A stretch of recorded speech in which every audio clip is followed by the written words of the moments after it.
வாங்க சமைக்கலாம். Subscribe bell பட்டனை ப்ரெஸ் பண்ணி ஆல்னு சூஸ் பண்ணுங்க. ஹாய் ஃப்ரெண்ட்ஸ், இது வாங்க சமைக்கலாம். இந்த செக்மெண்ட்ல என்ன சமைக்க போறோம்னா அருமையான மட்டன் ரெண்டாங். மலேசியாவில் ஹரிரையா அன்னைக்கு இதை ஸ்பெஷலாக சமைச்சு சாப்பிடுவோம். இந்த ரெசிபிக்கு தேவையான பொருட்கள் கீழே டிஸ்கிரிப்ஷன் பாக்ஸில் இருக்குது. ஃபஸ்ட்டு வாங்க இந்த மட்டன் ரெண்டாங்க்கு பேஸ்ட்டு அரைச்சிக்கலாம். ஊசி மிளகா இங்கே கொஞ்சம் நான் கூடுதலாகவே சேர்த்துருக்கேன். உங்களுக்கு வேணும்னா தேவையான அளவுக்கு போட்டுக்குங்க. 5-6 துண்டு இஞ்சி, 4-5 பல்லு பூண்டு, பெரிய வெங்காயம் 1 வெட்டினது, 5-6 துண்டு பச்சை மஞ்சள், கலாங்கால் அல்லது மலாயில் லெங்குவாஸ் இது ஒரு 4-5 துண்டு. மலாய் வார்த்தையில் இதை பொக்கராஸ்ன்னு சொல்லுவோம். ஆங்கில மொழியில் கேண்டல் நட்டுன்னு சொல்லுவோம். இந்த மாதிரி ஒரு 5 பீசஸை உடச்சி வச்சுக்குங்க. இப்போ இதை எல்லாத்தையும் சேர்த்து கொரன்னு பேஸ்ட்டாக அரைச்சிக்கலாம். ரொம்ப நேவாக இல்லாமல் இந்த மாதிரி கொரன்னு அரைச்சிக்குங்க. ரெண்டாங்க்கு பேஸ்ட்டு ரெடி ஆயிடுச்சு. வாங்க அடுத்தது கரிசி ரெடி பண்ணிக்கலாம். மிதமான தீயில அரை மூடி துருவன தேங்காவை சேர்த்துக்குங்க. இதை நல்லா கோல்டன் ப்ரௌனாக வர வரைக்கும் வறுக்கணும். இந்த தேங்காய் பூவை மிதமான தீயில தான் நீங்கள் வறுக்கணும். லேசாக கொஞ்சம் அடி பிடிச்சா கூட இந்த தேங்காய் பூ கசக்க ஆரம்பிச்சிடும். அதனால பக்கத்துலேயே நின்று பக்குவமாக இந்த மாதிரி கோல்டன் ப்ரௌனாக வறுத்தெடுக்கணும். இந்த வறுத்த தேங்காய் பூவை பிளெண்டரில் சேர்த்து பேஸ்ட் பதத்துக்கு அரைச்சதை தான் மலாய் வார்த்தையில் கிரேசின்னு சொல்லுவாங்க. கிரேசியை ரெடி பண்ணிட்டோம். வாங்க அடுத்தது சமைக்க ஆரம்பிக்கலாம். தேவையான அளவுக்கு எண்ணெய் ஊற்றிக்கிங்க. இங்கே நான் சின்ன சின்ன சிராயை லேசாக இடித்து இந்த எண்ணெயில் சேர்த்துக்கிறேன். வெட்டின 2 பெரிய வெங்காயத்தையும் இதில் நான் சேர்த்துக்கிறேன். இதை நல்லா வதக்கி விடுங்க.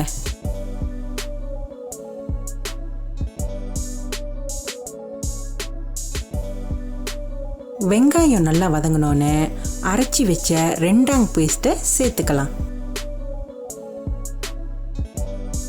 நல்லா கிண்டி விட்டு வேக விடுங்க. இது மிதமான தீயில நல்லா வெந்து வரணும். அப்பப்போ கிண்டி விட்டுக்குங்க, அடி பிடிக்காம இருக்க. ஒரு 6 நிமிஷத்துக்கு நல்லா வதங்கின பிறப்பாடு ப்ரெஷர் குக்கரில் வேக வச்ச 1 கிலோ மட்டன் இறைச்சியை இப்போ நான் சேர்த்துக்கிறேன்.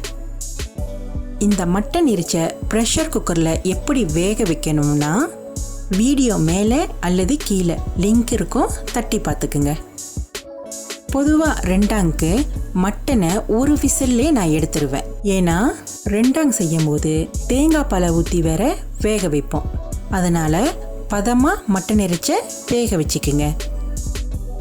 இதில் சின்னதாக வெட்டின 2 பண்டான் இலையை சேர்த்துக்கிறேன். இந்த இலை நல்ல ஒரு மணத்தை கொடுக்கும். இந்த சமையலுக்கு ஒரு பாதி பழம் எலுமிச்சம் சாறை சேர்த்துக்குங்க. நல்லா மிக்ஸ் பண்ணி வேக விடுங்க.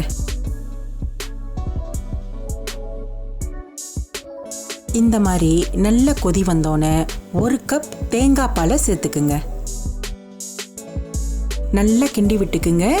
இது இந்த தேங்காய் பல்லியை நல்லா வேகணும்.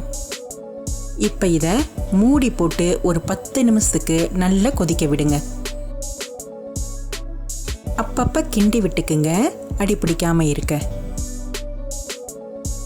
அடுத்தது இதில் 1 டேபிள் ஸ்பூன் பட்டை மிளகாய் தூள், 1/2 டீஸ்பூன் இறைச்சிக்கறி தூள் நல்லா கிண்டி விட்டு வேக விடுங்க. இந்த மாதிரி எண்ணெய் நல்லா பிரிஞ்சு வந்தோன்னே தேவையான அளவுக்கு உப்பு சேர்த்துக்குங்க. இங்கே பொடிசா வெட்டின மஞ்சள் இலையும் கஃபீர் லைம் லீஃபும் சேர்த்துக்கிறேன். கூடவே கொஞ்சம் கருப்புளியும் சேர்த்துக்கிறேன். நல்ல வாசமாக இருக்கும். கடைசியாக வறுத்து அரைச்சி வச்ச தேங்காய் பூவை அதாவது கரிசிக். இதோட சேர்த்து எல்லாத்தையும் நல்லா கிண்டி விடுங்க. ஒரு 6 நிமிஷத்துக்கு நல்லா வேக விடுங்க. இது நல்லா சுண்டி எண்ணெய் பிரிஞ்சு வந்தோடனே அடுப்பை அடைச்சிருங்க. அருமையான மட்டன் ரெண்டாங் ரெடி ஆயிருச்சு. நான் இன்னைக்கு இந்த ரெண்டாங்க கொஞ்சம் கிரேவியாக எடுத்திருக்கேன். உங்களுக்கு வேணும்னா இன்னும் கொஞ்சம் ட்ராயாக எடுத்துக்கலாம். மலேசியாவில் இது ரொம்ப ஃபேமஸான சமையல். நான் சிக்கன் ரெண்டாங் கூட செஞ்சுருக்கேன். வீடியோ மேலே இல்லைன்னா கீழே ரெசிபி லிங்கை தட்டி பார்த்துக்குங்க. இதை சுட சுட சோறில் அல்லது கத்துப்பாட் இல்லைன்னா லெம்மாங்களை வச்சு கூட சாப்பிடலாம். சூப்பராக இருக்கும். நீங்களும் இந்த சூப்பரான ரெசிபியை சமைச்சு சாப்பிட்டு பாருங்க.